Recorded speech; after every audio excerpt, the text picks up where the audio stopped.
안녕하세요. 자존감을 높이는 어린이 스피치 꼼꼼한 지은쌤입니다. 친절한 윤달쌤입니다. 네, 윤다쌤. 네. 얼마 전에 교육 프로그램에서 한 조사를 봤는데요.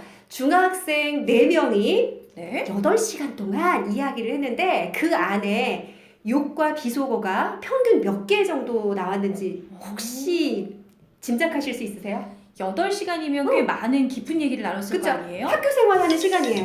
네. 100개?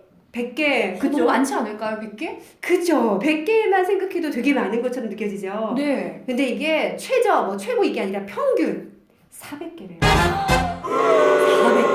400회에 비속어 욕이 나왔대요. 그러고 보니까 무심코 걸어가는 버스 내 길에서도 네. 욕을 많이 들었던 것 같네요. 그쵸. 네. 근데 과거에는 고등학생 언니들 있잖아요. 우리 어렸을 때는 고등학생 잘 나가는 언니들이 막 일진 언니들이 막 욕하는 거 이런 거 들었어요. 근데 중학생은 비교적 그래도 착했거든요.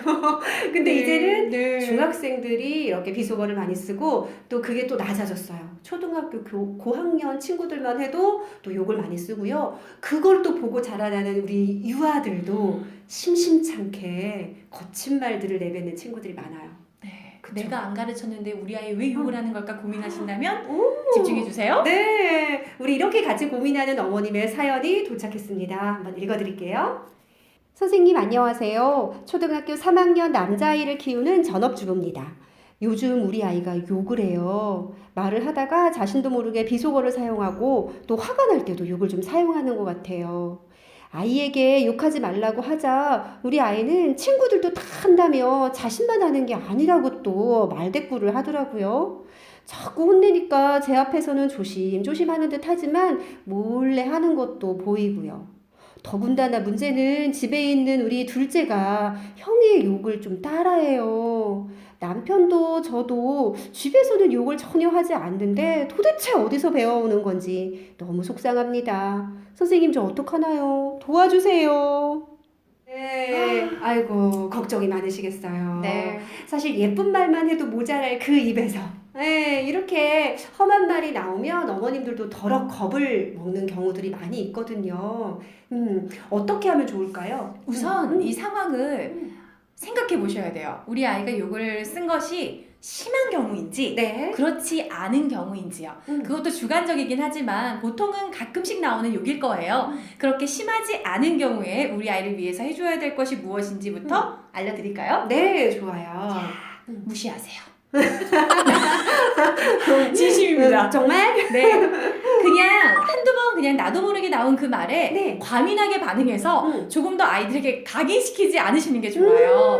아 맞아. 엄마가 삐 이 말 하지 말랬지. 찝. 아 엄마가 삐 이 말 하지 말랬지. 삐 이 말은 안 되는 거야. 삐 이거 절대 안 되는 거야. 야야 삐 이거 안 된대.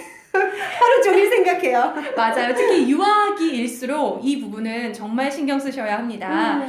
무시하듯 하면서 그 말을 예쁜 말로 그냥 바꾸어서 보여주세요. 네 그러면 맞아요. 아이들이 알아가고 음. 또 이게 정말 말 그대로 재미있어 쓴 말, 아이들이 웃어서 쓴 말이기 때문에 그다지 반응하지 않잖아요. 아이들이 하지 않습니다. 맞아요. 우리 어머님들도 마찬가지시겠지만 다른 사람들이 뭔가 호응하고 반응해서 이거 다른 사람들한테 되게 웃겨 라고 하는 말은 다시 한번 쓰고 싶지만 별 반응이 네. 없고 웃지도 않고 그러면 또 안 하잖아요. 아이들도 똑같아요. 그러다가 성장하고 시간이 지나면서 금세 없어질 말이거든요. 그런데 문제는 이렇지 않고 조금 심각한 친구들이 있어요. 이럴 네. 땐 어떻게 코칭을 해주면 좋을까요? 심각하다라는 것은 정말 숨고르기를 하면서 차근차근 접근해 보셔야 해요.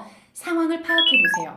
우리 아이가 왜 욕을 하게 된 것인지, 그 이유는 무엇인지, 어느 장소에서 얼마만큼을 하는 것인지 분명하게 알 필요가 있습니다. 그렇죠. 욕을 한다는 거는 분명히 그 아이가 뭔가를 겪었던 거거든요. 억울한 일을 당했었을 수도 있고, 나 이만큼 분노가 치밀어, 나 이만큼 속상해, 나 뭔가 부당해 라고 생각했기 때문에 아주 과장된 방법으로 그렇게 표현을 하는 것이니까요. 우리 친구가 어떤 상황에 처해 있는지 상황 파악 먼저 해주시는 게 반드시 필요하죠. 네. 그렇다면 이제는 대화를 해보셔야겠죠. 네. 대화 속에서 빠지지 않아야 될 것 바로 공감이고요.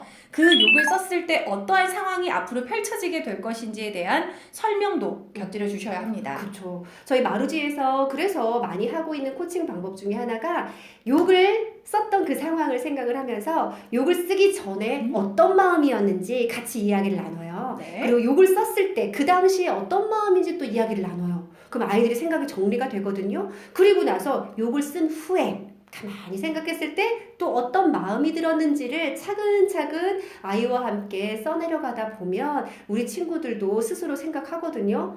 아, 내가 욕은 하긴 했는데 그닥 시원하진 않아. 네. 맞아요. 맞아요. 그닥 다 풀리진 않았어. 이것 때문에 분명히 다른 곤란한 일이 발생했어. 라고 생각을 하다 보면 욕이라는 게 그렇게 필요하지 않은 상황이 당연히 올 수 있거든요. 그렇게 만들어주는 게 우리 아이들에게 중요하죠. 그렇죠. 욕이라는 건 명쾌한 해답이 아니라는 것을 네. 아이 스스로 알 수 있는 시간을 주시는 게 중요하고 네. 이젠 마지막 단계예요. 음. 신경 써서 하셔야 될 것. 네. 언어 순화가 필요합니다. 맞아요. 아, 그런데 욕까지 할 만큼 화가 났는데 음. 나 조금 속상했어. 이런 말로 대변될 수는 없잖아요. 답답해. 그렇지. 네네. 내 화가 안 풀리는 것 같아요. 네. 네. 격한 감정을 표현할 수 있는 격한 감정 단어들이 있죠. 네. 그걸 격하게 표현하면 되는 겁니다. 음. 상대를 정확하게 바라보고 이런 표정으로 나 정말 속상하거든?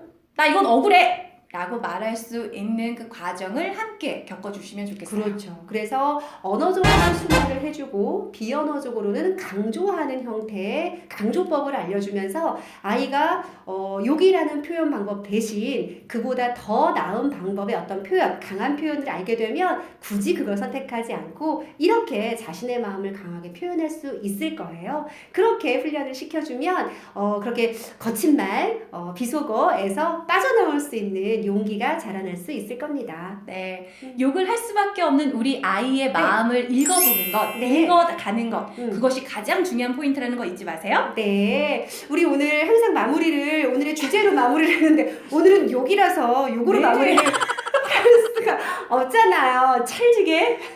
찰지게 언어 순화해서 끝낸 네, 거죠? 그렇죠. 네. 너무너무 재밌었어요. 진짜 재밌었어요. 저는 정말 흥미로웠고 도움이 많이 되었어요. 네. 찰지다. 좋습니다. 우리 친구들이 모두 다 행복하게 말하고 사이좋게 노는 그날을 위해서 마루지가 함께합니다. 오늘 즐거운 이야기, 도움이 되는 이야기 해주신 윤다쌤 감사합니다. 네, 항상 꼼꼼하게 팁을 알려주시는 지은쌤도 항상 사랑합니다. 어머 욕보다 괜찮다. 어머, 욕이랑 비교를 하세요. 네, 다음 시간에 만나요.